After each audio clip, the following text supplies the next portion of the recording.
الأستاذة الإعلامية المحترمة ياسمين عايزة أقول لك كلمتين.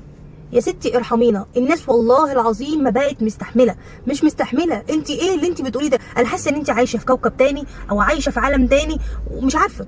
انزلي يا حبيبتي على ارض الواقع شويه، انزلي وشوفي ايه اللي بيحصل وشوفي الناس عايشه ازاي. فالناس بقى خلقها في مناخيرها، فمش طايقين نفسهم، فانك انت تطلعي بقى تقاليع بقى فاضيه وتطلعي كلام ملوش اي 30 لازمه علشان خاطر ان انت تطلعي ترند، عشان خاطر الناس تتكلم عليكي.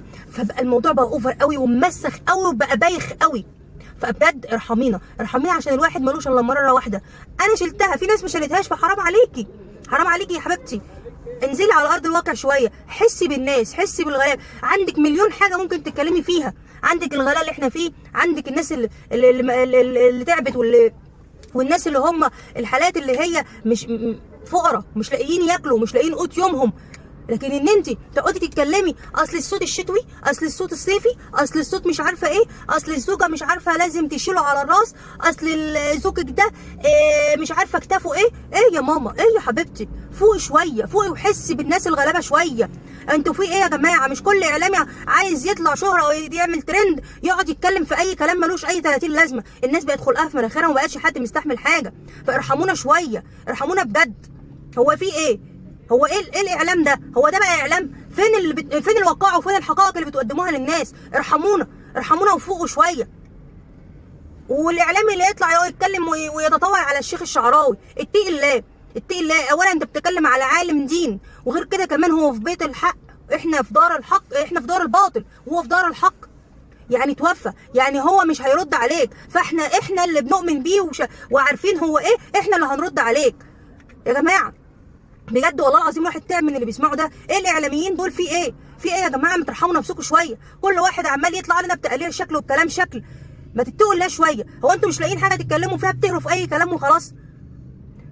فين سياده الرئيس؟ فين الدوله؟ فين ده كله؟ المفروض المهزله دي تقف. ازاي اصلا يتطاولوا على عالم دين؟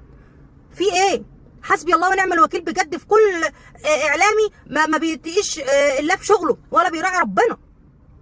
انتوا خلاص، انتوا بقيتوا تستهزئوا بينا للدرجه دي؟ بقيتوا تستهزئوا بالشعب للدرجه دي؟ الشعب مش مستحمل والله العظيم، الناس فيها اللي مكفيها، الناس ما بقتش لاقيه. ارحمونا، اتكلموا على الناس الغلابه، اتكلموا على الجرائم اللي بتحصل في البلد والناس اللي ما بقتش مستحمله. الاخ بقى يقتل اخوه، والبنت بتقتل امها، والابن بيقتل ابوه، والاب بقى يقتل ولاده. في ايه؟ انتوا سبتوا كل البلاوي والمشاكل اللي في البلد دي وبتتكلموا في تفاهات ملهاش اي 30 لازمه، وبتغلطوا كمان في علماء الدين. يا استاذه ياسمين حسي بالناس شويه وفوقي بقى من اللي انت بتعمليه ده. فوقي يا ماما، فوقي. بلاش كلام ملوش اي 30 لازمه.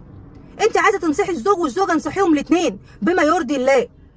انصحيهم بديننا اللي علمنا ايه؟ علمنا الموده والرحمه، علمنا ان احنا نعيش ازاي مع بعض، نعامل ازاي بعض، ازاي الزوج يعامل زوجته، ازاي الزوجه تعامل زوجها. انما انت مش اللي انت بتقوليه ده هبل، ده هبل والله العظيم ملوش اي 30 لازمه، ولا ليه اي، لا يرضي دين ولا يرضي شرع ولا يرضي اي بشر.